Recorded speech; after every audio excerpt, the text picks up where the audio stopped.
zupełnie przypadkiem trafiliśmy na jakąś imprezkę. Jakieś lokalne food trucki. Wszędzie sprzedają kiełbaski. Śmialiśmy się z Żabki, a teraz kupujemy obiady i na teraz, bo jak porównamy ceny z restauracjami, to tu jest tak tanio. Tak jak mówiliśmy, będzie 5 kontynentów podczas tej podróży. 4 już były, a 5 to nie będzie ani Afryka, ani Australia, Oceania, tylko jedziemy na... I teraz macie 3 sekundy.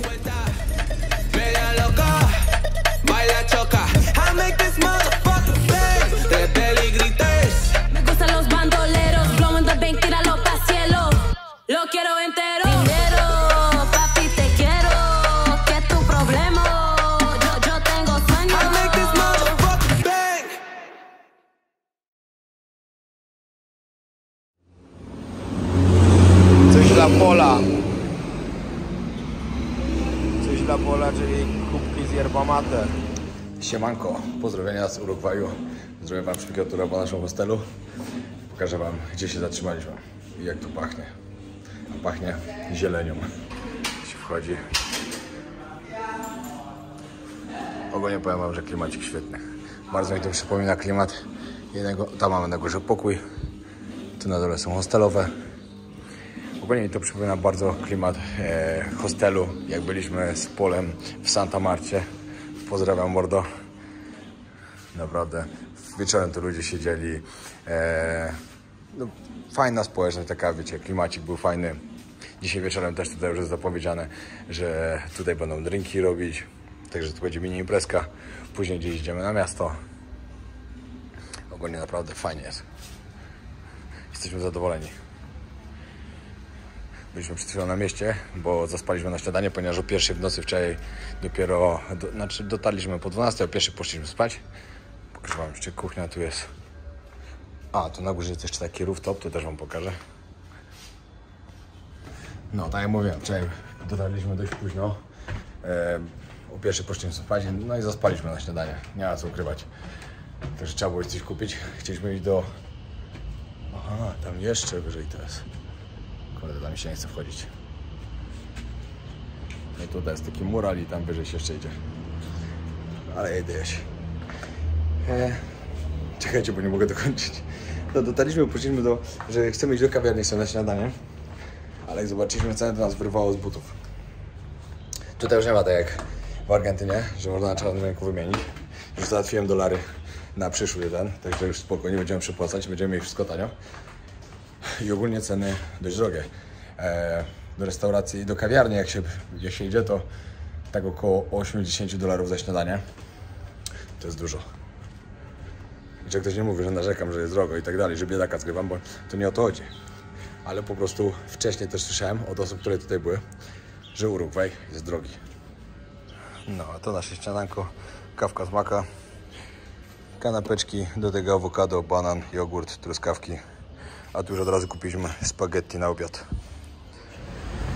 Dzisiaj macie odcinek tylko ze mną. Ale siadł z hotelu, trochę się słabo czuję. A ja z racji tego, że mamy tylko 2 dni tutaj, no bo więcej nie potrzeba,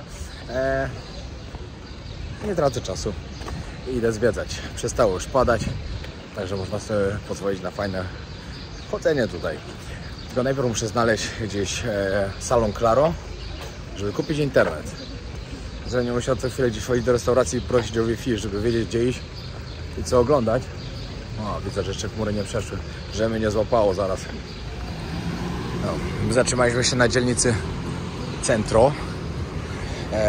Hotel widzieliście jaki, całkiem fajny, naprawdę nie ma co narzekać. Pokażę wam wieczorem, jak będzie imprezka, to już myślę, że w ogóle będzie zarąbisty klimat. Pokażę wam, jak to wygląda, później pójdę do Starego Miasta, ale tak po kolei, żebyście zobaczyli, jak wygląda Montevideo.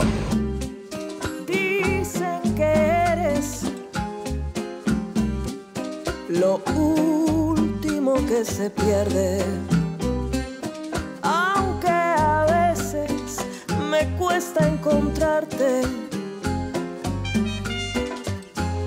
Eres la sensación. Wiecie, co tu jest też niesamowite i to mi się tak podoba.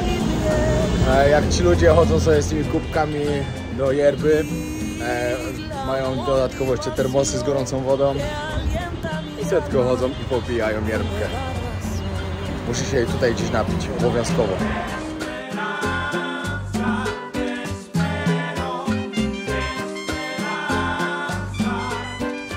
Wiecie co? Jest 15, a tu jest wszystko już pozamykane. O, przeprowadzka widziałem. Niektóre sklepy pootwierane, ale większość zamknięta.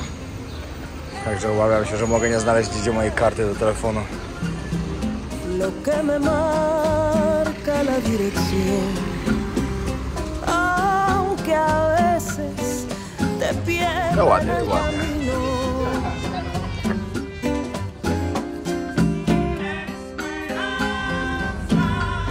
Te esperé y volviste, siempre nos reencontramos, me iluminas el destino. Urugwaj jest to jeden z najmniejszych krajów Ameryki Południowej.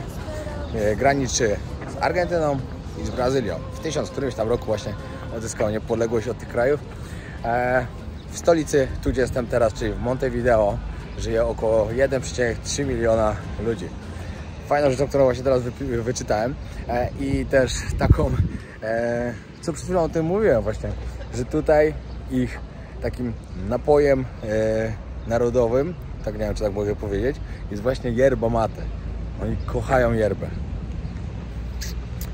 No i właśnie Polo pewnie sobie wziął to stąd, że pije yerbę jak sobie podróżował po Ameryce Południowej i mu zostało. I wcale się nie dziwię, bo ja na początku yerby nie lubiłem w ogóle.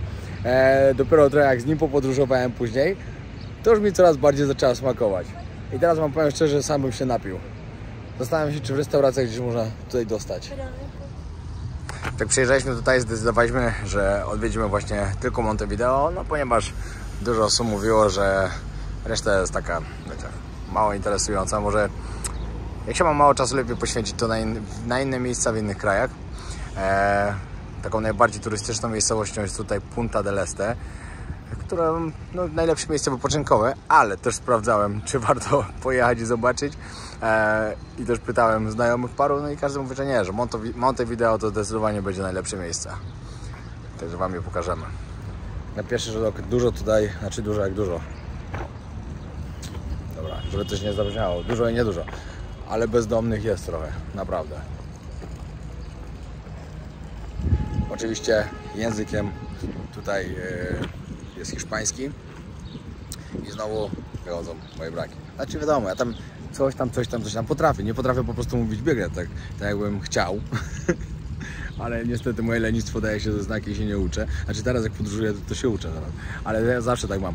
Ostatnio jak podróżowałem po Ameryce Południowej, to też uczyłem się jak podróżowałem. No wiadomo, tam sobie zamówić, gdzieś coś spytać i tak dalej, to dam radę, bo to nie jest jakieś trudne. Język hiszpański dość łatwo wchodzi do głowy i zostaje przede wszystkim. Bo podróżowałem 2 lata temu, a teraz bardzo dużo pamiętałem z tego, co wtedy się nauczyłem. Ale wtedy mówiłem po podróży, wyjadę do Ameryki Południowej, znaczy wrócę z Ameryki Południowej, uczę się hiszpańskiego, żeby na następny raz dobrze gadać, żeby się z każdym dogadać po hiszpańsku. No, i się dogaduję. Jasne. Nie wyszło. Sklepy pozamykane, ale na stoiskach ludzie dalej sprzedają. O. Chyba sobie kupię.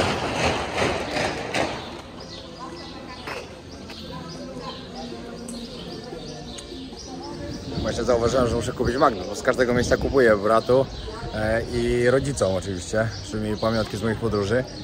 A Magnes to wiecie, no, tyle miejsca zajmuje, to mogę sobie na to pozwolić. Na inne pamiątki sobie nigdy nie pozwalam, no bo nie mam miejsca w plecaku na to. Chociaż stąd bym chciał sobie przywieźć kubek do yerby, jakąś yerbę, no ale no nie mam miejsca, bo podróżujemy tylko z bagażem podręcznym. To najgorsze jest to, że muszę kupić na Magnes w jakimś sklepie i zapłacić kartą, bo nie mam w ogóle gotówki. Bo nam powiedzieli, że tutaj akurat w tym kraju lepiej płacić kartą niż gotówką. Podoba mi się to miasto. Czy przynajmniej tyle na razie ile widziałem. A myślę, jak pójdę na stare miasto, to w ogóle będzie się bardziej podobało. Chyba że to już jestem. Nie wiem.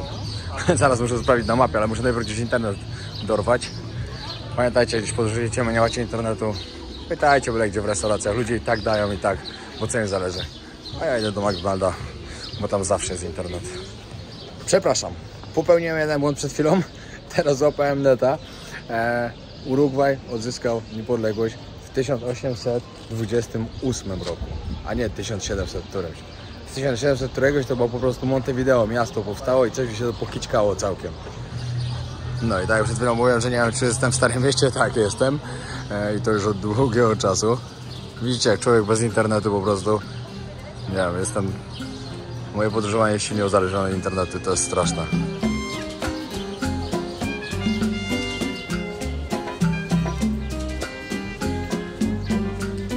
Ale pomyślcie, jak to jest przerąbane. Jak ja sobie tak czasem o tym pomyślę, ja się nazywam podróżnikiem, bo jestem podróżnikiem. Ja od wielu lat podróżuję, praktycznie jestem cały czas w trasie, nie licząc tego, co po prostu mam przerwę na pobyt w Tajlandii, czyli w moim drugim domu, a raczej pierwszym, bo Tajlandię uważam za mój dom, a moim drugim domem jest dom rodzinny. Chociaż jak mama to usłyszy, to mnie zabije. Mamo, wybacz mi, Tajlandia jest moim domem. W moim sercu. Znaczy nie, czekaj, jeszcze raz. W sercu twój dom i taty, ale moim domem jest Tajlandia. Ja tam czuję, że to jest moje miejsce na ziemi. No i plus walki. A tak to jestem cały czas w podróży. Ale pomyślcie, jak kiedyś ludzie podróżowali bez internetu, bez nawigacji i dawali radę. I oni po prostu... A jak jeszcze rozmawialiśmy ostatnio z Alą, jak ludzie podróżowali w ogóle bez samolotów na przykład. Jak chcieli przemierzyć, nie wiem, z Europy do Ameryki Południowej. Musieli... Jak to trzeba było się nakombinować po prostu. No... Szacun, naprawdę szacun. Jak oglądaliśmy podcasty historyczne, znaczy słuchaliśmy podcastów historycznych, ale prześwietliło, na temat tych podróżników wszystkich. Jak jeden tam opowiadał, na przykład odkrywali biegun południowy, dokładnie, i na przykład 3 lata dryfowali. Szok. No, ale ładne. Reasumując. Nie mogę powiedzieć, że nie jestem podróżnikiem, bo jestem. Jeśli się komuś to nie podoba, no to jest jego sprawa. No ale kiedyś na pewno podróżowanie wyglądało inaczej. Na pewno oni bardziej odkrywali wszystko. Ładnie, tylko szkoda, że przyszedłem o takiej godzinie akurat, że wszystko już jest zamknięte. No ale niestety, nie miałem o tym bladego pojęcia, że tu tak wszystko zamykają w soboty. Ale architektura w Starym Mieście naprawdę piękna. Wiecie, co mnie jeszcze zastanawia? Co się tak rozgadałem, że teraz dzisiaj chodzę sobie sam, to będę dużo do was gadał. Że wyczytałem przed chwilą, że Urugwaj to jest kraj po prostu, gdzie każdy żyje na podobnym poziomie. Że nie ma tutaj ludzi bardzo ubogich. No ale ja się nie mogę z tym zgodzić. To może być są jakieś stare bo ja tu naprawdę bardzo dużo widzę ludzi, którzy żebrają, takich, którzy mieszkają na ulicy bezdomnych. Także dziwi mnie to, skąd te statystyki w ogóle są. No ale cóż, nie mnie to roztrząsać. O, to jest mocne. To jest talent taki, że szok już.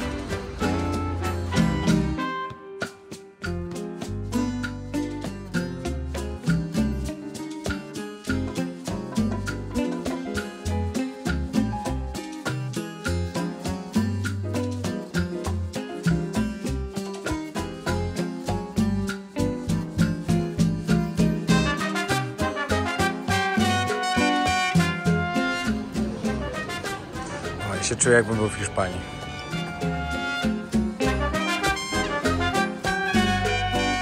Ala się już lepiej poczuła, właśnie do mnie idzie.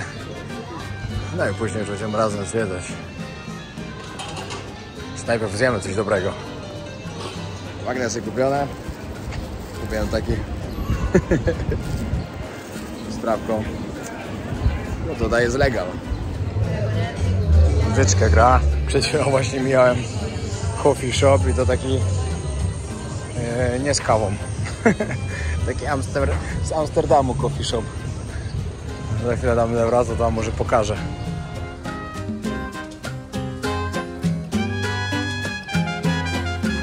Tutaj jest coffee shop. Możecie sobie przyjść do środka, zagrać szachy. Ciekawe, czy zagrać i to zobaczyć. Miejsce w 110% przygotowane na to, żeby sobie wejść i zapalić. Po pierwsze macie gdzie usiąść się czego napić. Po dwa sprzedają jedzonko, ciasteczka, jakby się gastro włączyło. Leci Bob Marley. Piękne. Ale ja nie palę. Już powiem wam, że dość dawno. Naprawdę. Nie wiem. I człowiek też nie pomyślał, że nie dlatego, że od koniec nadal, bo to totalnie nie o to chodzi, już wcześniej. Tak miałem. A raczej raz na czas. Raz na czas. Bardzo rzadko, ale raz na czas. Jak mam z kim, no to czemu nie, no. Lubiłem. Ale tak samo z siebie. Ani trochę. Z racji tego, że bardzo tęskniliśmy za żabką, to wchodzimy do żabki. Do żabki urugwajskiej. Śmialiśmy się z żabki, a teraz kupujemy obiady i na teraz, bo jak porównamy ceny z restauracjami, to jest tak tanio i dobrze to wygląda całkiem. No, zobaczcie. Bo właśnie, to wychodzi $3. A teraz taka kanapka z... To też wychodzi niecałe $3. Naprawdę są spoko ceny. Nie, więcej. $1 to 40. Aha, no to dobra, to trochę więcej. To prawie 4, no ale 20 zł, a w restauracji raz tyle. Więcej, no. Polskie hamburgery. Pamiętam, jak mama do szkoły nam robiła. Z kotletem. Ja. No. Bo na otwarcie sklepu imprezkę sobie zrobili. Dzisiaj w ogóle jest Halloween. Halloween jest chyba we wtorek. Ale dzisiaj ludzie, znaczy już wczoraj imprezowali, bo już widzieliśmy przebranych ludzi. I dzisiaj też, i my dzisiaj też idziemy na miasto. Tak, ja jeszcze w to nie wierzę, mieliśmy takie dziadki, że możliwe, że o godzinie 21 nie, dobra, idziemy spać. Jest taka możliwość, No. ale raczej bym wolał iść Kiedy gdzieś. byliśmy ostatnio razem na imprezie? 3 miesiące temu. Gdzie? No tak, 3 miesiące temu, dokładnie tak. Sobota.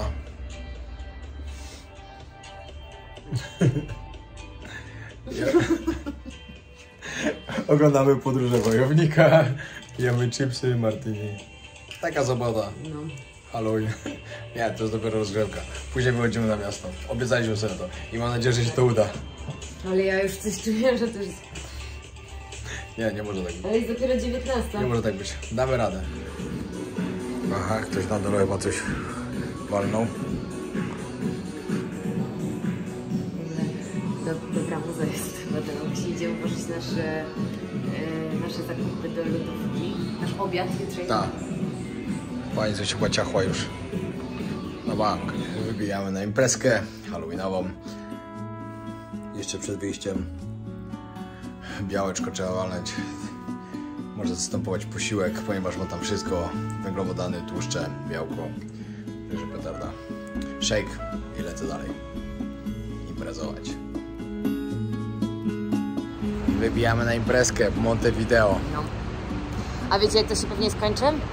Wypijemy 2 drinki i pójdziemy spać.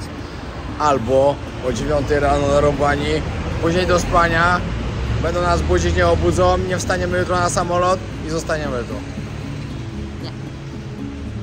Nie. W Bangkoku by się mogło to wydarzyć. Nawet bardzo możliwe by się to wydarzyło, ale tu ciężko. Przyjechał nasz Uber, jedziemy.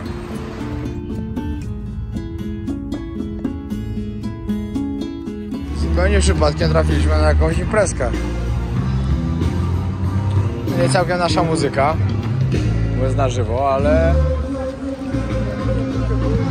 coś tam się dzieje. O Jezu, widziałam to. Wywalił się?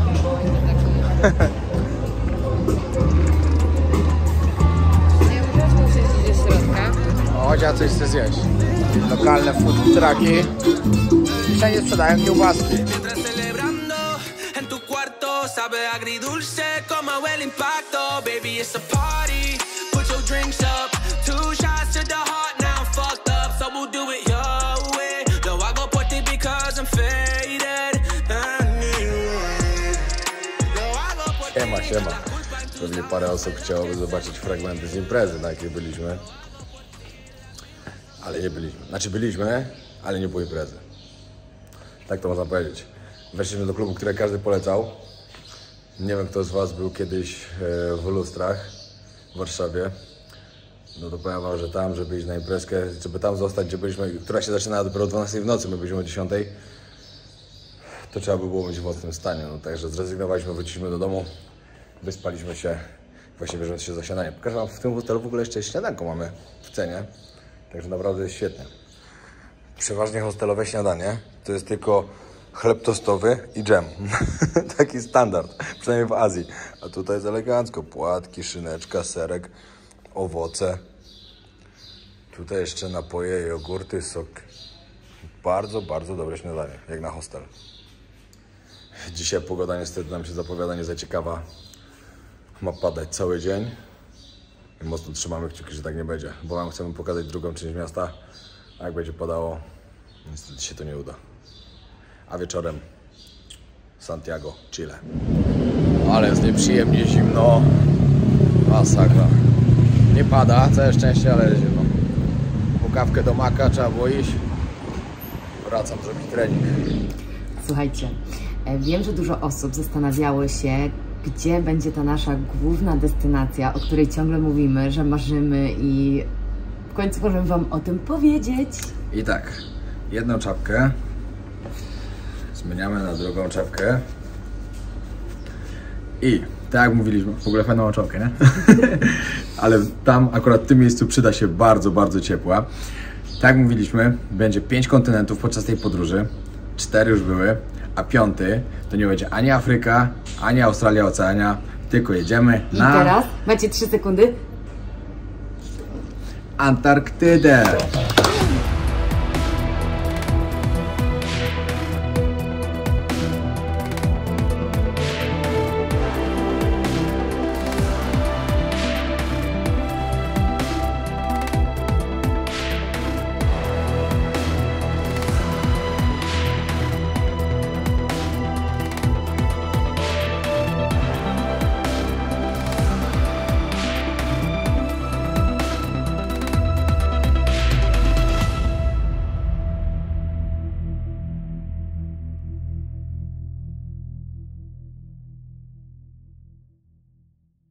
Płyniemy na Antarktydę. Dokładnie. Jutro zaczynamy naszą podróż na Antarktydę. Nie będzie nas przez 10 dni. Będziemy wyłączeni totalnie, ponieważ nie ma tam internetu. Odcinki będziecie teraz widzieli, które będą po prostu nagrywane do tyłu. Antarktyda rusza dokładnie koniec listopada lub początek grudnia. Cała seria szykuje się naprawdę bardzo, bardzo udany czas. Także śledźcie na bieżąco. I wiemy, że pewnie macie mnóstwo pytań. Na wszystkie odpowiemy w filmach. Ale jeszcze chcemy, od razu zapowiadamy? Tak. Słuchajcie, chcemy z tej naszej podróży na Antarktydę wydać książkę, dziennik naszej podróży i oprócz filmów tam będzie takie dopełnienie całości, wszystkiego, co po kolei się działo, więc no, na pewno będzie to niesamowita przygoda. Dokładnie tak. Także pamiętajcie, żeby być na bieżąco. Zobaczycie jeszcze przed naszym wypłynięciem. Będzie jeden odcinek specjalny. Jak już będziemy po prostu przy statku, już będziemy mieli ten dzień, jak już będziemy mieli tam zakwaterowanie. Opowiemy wam, jak to w ogóle, skąd taki pomysł, jak to się stało. Dokładnie tak. Wszystko się dowiecie w swoim Także czasie. zapraszamy na kolejny odcinek specjalny, a później będą leciały dokładnie odcinki jeszcze prawdopodobnie z Chile. Dzisiaj wylatujemy do Chile, jak nagrywamy to. Co będzie dalej, to nie wiem jeszcze, bo nie mamy planu, zaraz będziemy układać. A i jeszcze gdybyście pytali, dlaczego dopiero teraz o tym mówimy, my o tym wiedzieliśmy już dużo wcześniej, ale wiecie, jakie są czasy, mogło coś nie wyjść, mogło coś się przesunąć, więc woleliśmy to powiedzieć, jak już będziemy mieć 100% pewność, że popłyniemy. Dokładnie tak. Także zapraszamy na serię z Antarktydy. Pozdrawiamy.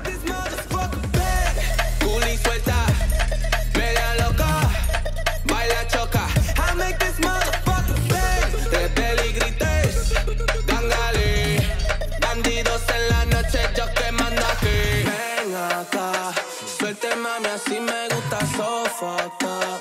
7 copas, una juca tequila.